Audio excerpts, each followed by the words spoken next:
میں سوچ سن رہا تھا کہ ہمارے حضرت مولانا اسعد صاحب جو کہ لکھنؤ سے تشریف لائے ہیں، ضروریات زندگی کے اکثر مسائل آپ نے پیش فرما دیے ہیں اس اسٹیج کے اوپر۔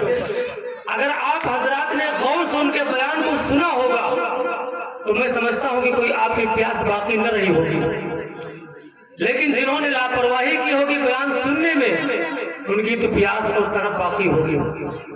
کبھی بھی کسی کا بیان سنے تو از اول تا آخر مکمل بیان سنے اور غور کے ساتھ سنے، دل کے کانوں سے سنے، دل جمعی کے ساتھ سنے اور یکسو ہو کر کے سنا کرے، تاکہ جو بات سنی جائے اور جو بات علماء کی طرف سے کہی جائے اس کو ہم مکمل طور پر سنیں، پھر اس کے بعد عمل کریں۔ کہیں ایسا نہ ہو کہ مولانا کو صاحب کوئی بیان کر رہے ہیں اور آپ سن تو رہے ہیں لیکن جسم حاضر ہے دماغ غائب ہے، جسم حاضر ہے دماغ غائب ہے، آپ ادھر بھی سن رہے ہیں ادھر بھی سن رہے ہیں، تو آپ نے مسئلے کو سنا تو لیکن آدھا ادھورا سن لیا، تو پھر اگر آپ اس پر عمل کریں گے تو آدھا ادھورا ہی کریں گے نا، اور اگر کسی کے سامنے اس کو بیان کریں گے تبھی اس کو آدھا ادھورا ہی بیان کریں گے۔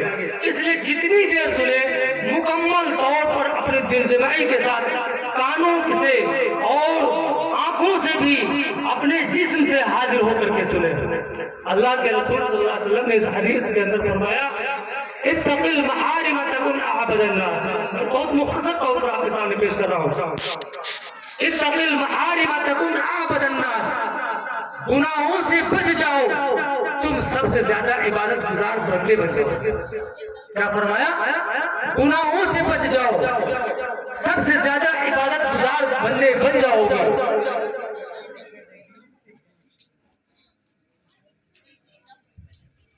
کوئی دقت نہیں؟ کچھ اگر آپس میں باتیں ہو رہی ہوں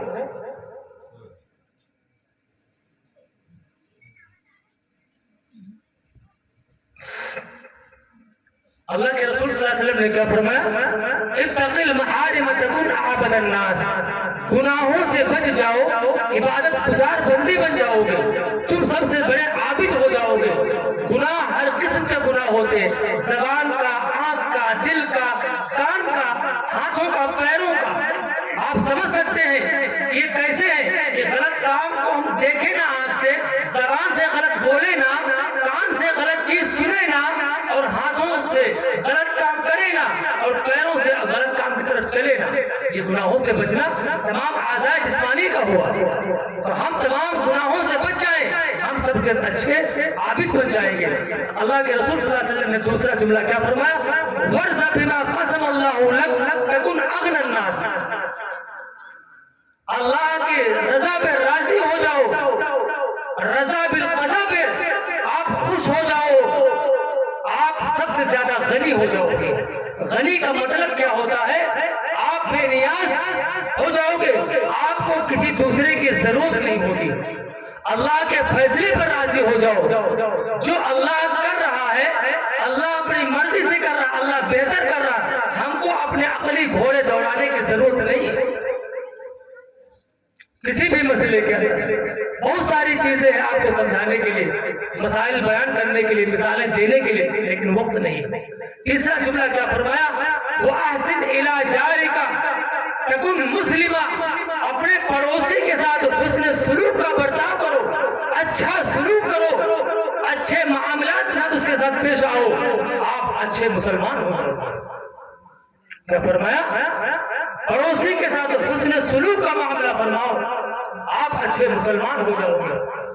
اللہ کے رسول صلی اللہ علیہ وسلم ایک دوسری حدیث قدسی کے اندر بیان پر ارشاد فرماتے ہیں کہ جبریل علیہ السلام پڑوسی کے حقوق میں سے اتنا حقوق کی تاکید بار بار کرتے تھے، اتنا تاکید کرتے کہ مجھے خوف ہوا، اندیشہ ہوا کہ کہیں پڑوسی کا حق اتنا زیادہ نہ ہو جائے، اتنا گہرا نہ ہو جائے کہ جس طریقے سے ہر شخص اپنی اولادوں کو اور اپنے بھائی کو، اپنے ماں باپ، اپنی ماں اور بچوں کو اپنی وراثت کے اندر حصہ دیتا ہے، کہیں ایسا نہ ہو کہ پڑوسی کا بھی حصہ میراث کے اندر لگنے لگے۔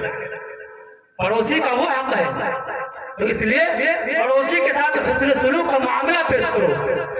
اور چوتھا جملہ کیا فرمایا؟ وَأَحِبَّ لِلنَّاسِ مَا تُحِبَّ لِنَفْسِكَ، اپنے لیے وہی چیز پسند کرو جو دوسروں کے لیے پسند کرو، جو دوسروں کے لیے پسند کرتے ہو، پسند کرنا چاہو وہی اپنے لیے، اور جو اپنا تم خود پسند کرتے ہو وہی دوسروں کے لیے پسند کرو۔ یہ نہیں کہ ہم کوئی چیز پسند کر رہے ہیں خود سے اور دوسرے کو ہم دوسرا راستہ اختیار کر رہے ہیں۔ ہم اپنے لیے جو چیز پسند کرنا چاہتے ہیں وہی اپنے بھائی کے لیے، آپ ایمان والے ہو جاؤ گے۔ اور پانچواں جملہ کیا ارشاد فرمایا؟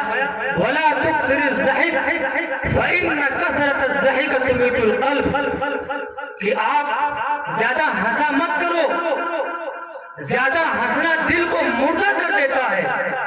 زیادہ ہنسنے سے مراد یہ نہیں کہ آپ تبسم بھی نہ فرمائے، آپ مسکرائیں بھی نہ، یہ نہیں ہے۔ ہنسنا منع، کون سا ہنسنا منع ہے؟ کہ آپ جو کھلکھلا کر کے ہنستے ہو، ٹھٹھا مار مار کر کے ہنستے ہو، کبھی بسا اوقات یہ ہوتا ہے کہ ہنسنے والی بات بھی نہیں، مسکرانے والی بات بھی نہیں، اس میں آپ نے ایسا کہا مارا، ایسا کہا مارا کہ پڑوس کے اندر کوئی غمزدہ شخص بیٹھا تھا، اس کو کوئی تکلیف پہنچی تھی اور آپ کے ہنسنے سے اس کی تکلیف میں اضافہ ہو گیا، اس نے ٹھٹھا مار کر کے اور زور زور سے ہنسنے سے منع فرمایا گیا۔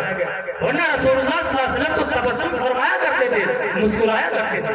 مسکرانا اور ہنسنا نہیں منع، لیکن ہنسنا جو منع ہے وہ ہنسنا یہ ہے کہ زیادہ زور سے، زیادہ ٹھٹھا مار کر کے اور قہقہے لگا کر کے نہ ہنسو، اس لیے کہ اس سے دل مردہ ہو جاتا ہے۔